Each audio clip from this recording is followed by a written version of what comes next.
Restaurants that were forced to close their doors due to the pandemic lockdowns are still struggling to recover. Nearly 60% of restaurant owners say business is in worse shape now than it was 3 months ago. That's according to a new survey, and this might be why. More than 70% say they're understaffed, while upwards of 90% say they're paying more for food because of supply shortages. Buddy Foy Jr. owns restaurants in New York and Florida, and he joins me now. Good morning to you, sir. Carly, good morning. Well, I'm really excited to talk to you. You have a very interesting perspective on the restaurant industry because of what I just mentioned. You have a restaurant in Florida, in New York, and you say the situation in those two restaurants is very different. It's very different on a few fronts, but it's similar on the supply chain, which is making us very nervous. So you're paying more for food. How is that impacting your business, and how much more are you paying? Well, our food cost is typically 25 to 30% of our sales. We're upwards of 38, 39% in both states. So the supply chain is a national issue, not a state issue, which obviously throws you where it's a hard time making money in an already tough business.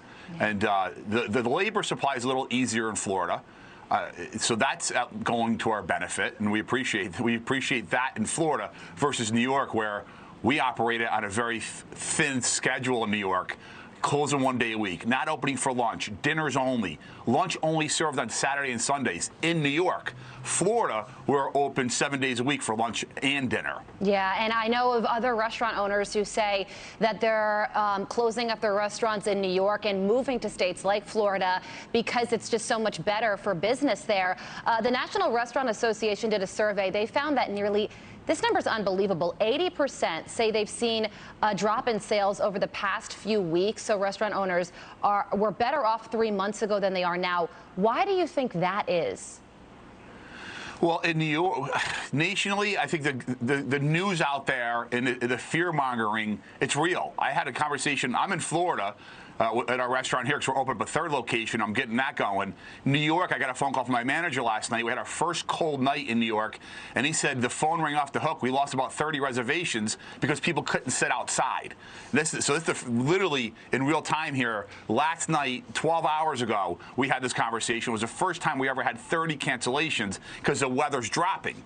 So there's definitely some fear going on, especially in the Northeast, when it comes to COVID and the variant. That makes a lot of sense. I think that when we got the vaccine, a lot of people thought that things would go back to normal, and unfortunately, as you saw in that survey, you're experiencing it in real life. Things are not at that level yet. Buddy Foy Jr., thank you so much for joining us, and for more, visit buddyfoyjr.com to hear more from him. Thank you, Buddy. Appreciate it. Thank you, Carly. Appreciate it. Thank you.